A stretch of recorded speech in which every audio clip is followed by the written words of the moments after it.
In this video, I'm going to talk about another regression pitfall, and this is where we are excluding important predictor variables from our model, and we're ending up with a model that's at best inaccurate. At worst, it's completely misleading. And so it's important that whenever we're doing a multiple linear regression analysis that we've tried to include all important predictors that could potentially have an impact on the response variable. If there's any important predictors that have been excluded from the model for whatever reason, then we can end up with incorrect, biased conclusions about the predictors that have been included. And so this is such an important factor and such a potentially catastrophic pitfall to look out for that when we've talked about model building before, and we've talked about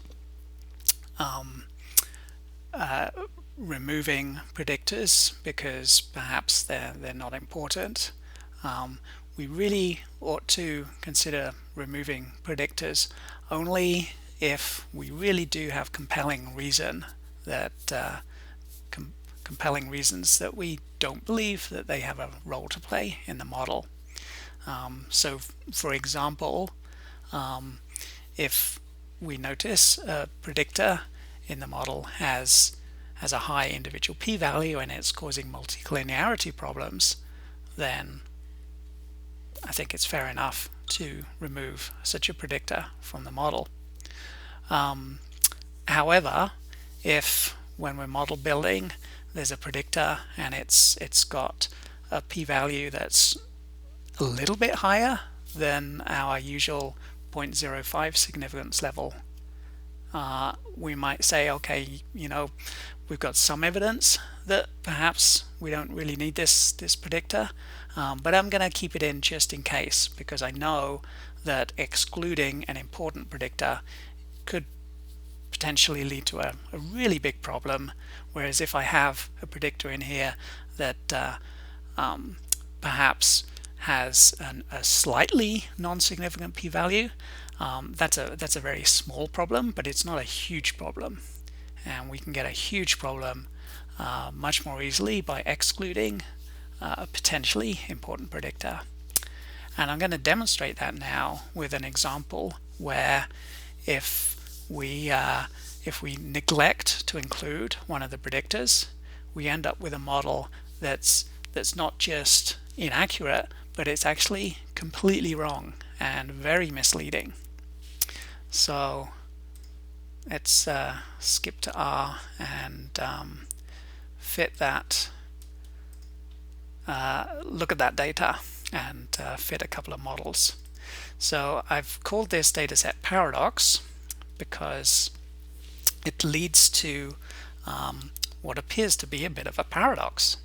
So I've got some data here. It looks like some manufacturing data, maybe quality control data.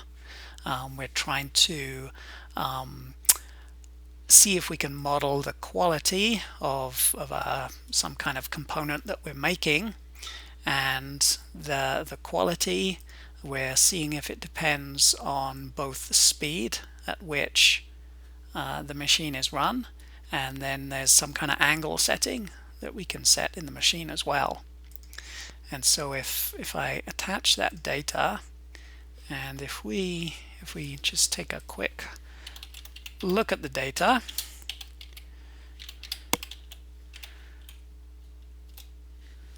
okay, so here's the data in a scatterplot matrix. We can see that there's maybe some kind of relationship between quality and both speed and angle, but we can't really tell what that relationship is from this scatterplot matrix. To do that, we need to actually start fitting some multiple linear regression models. So let's fit this first model. Okay, so we're just fitting where this model is essentially a simple linear regression model fit to this scatter plot here with quality on the vertical axis, speed on the horizontal axis. So in essence, we're fitting a single straight line to that scatter plot. Okay, a line with an intercept of 2.8469 and a slope of 0.4296. So this would tell us that if we want to improve the quality of the components that we're making, there's a positive relationship between quality and speed. So we should run the machine as fast as we can, increase the speed so that the quality is as high as possible. Okay, so that's what we've done here. Here's our Model 1 results. Tells us there's a positive relationship between quality and speed. So run the machine as fast as possible to improve the quality. But hold on. Remember when we looked at our data set? We've got a second predictor here, the angle. If we look at our scatterplot matrix and look at the relationship between quality and angle, we've got a positive relationship between quality and angle as well. So maybe angle has something to do with the quality. So perhaps I ought to put that into the model too. Okay, so let's try a multiple linear regression model then, with speed and angle as two predictors. Let's summarize that model. Well, everything looks pretty good. If I compare with the first model, let's look at my regression standard error. It was 2.128 in the first model.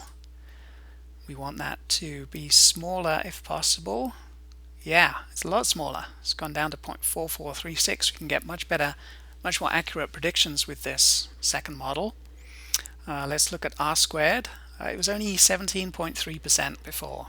We could only account for little over 17% of the variation in quality by looking at speed.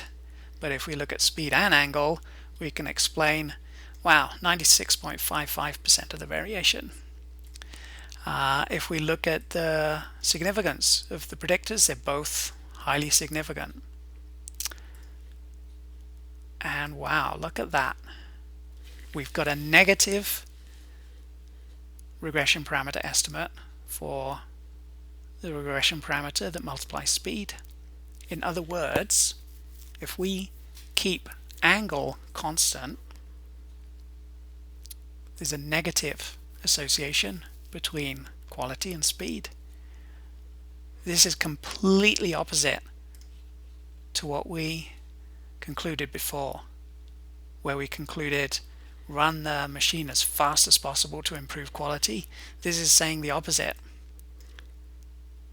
It's saying slow that machine down to improve the quality. So this is the sense in which this example is a paradox. We've got the correlation between the response variable and one of the predictors being opposite depending on whether we are controlling for another predictor. So how can this be? How is it that we could have the relationship being positive when we ignore angle and yet negative when we account for angle? So let me draw a picture to try and show you what's going on. So here's a picture of the data, but now let me zoom in.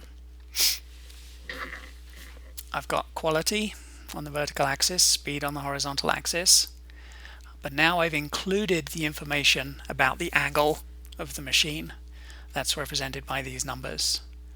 So when the angle is 1, the relationship between quality and speed is negative. When the angle is 2, the relationship between quality and speed is negative.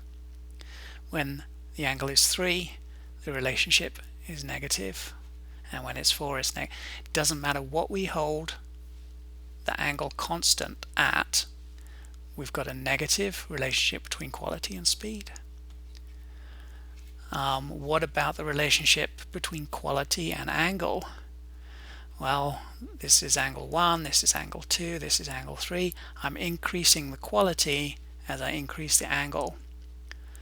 So what this is telling us is that if we want to have the maximum quality for our components here that we're making, we want to run the machine with an angle of 7, but if we just look at these 3 points, where is the highest quality? It's here.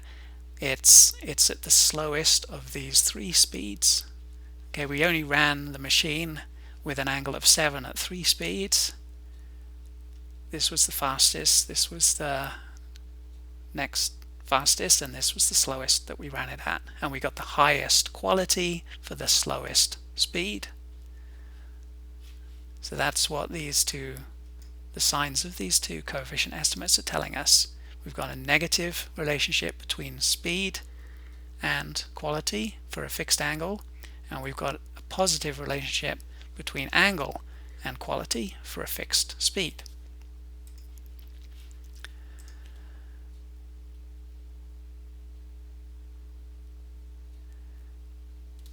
Okay, so what we found is we've got a positive association between y and x1 when we ignore x2.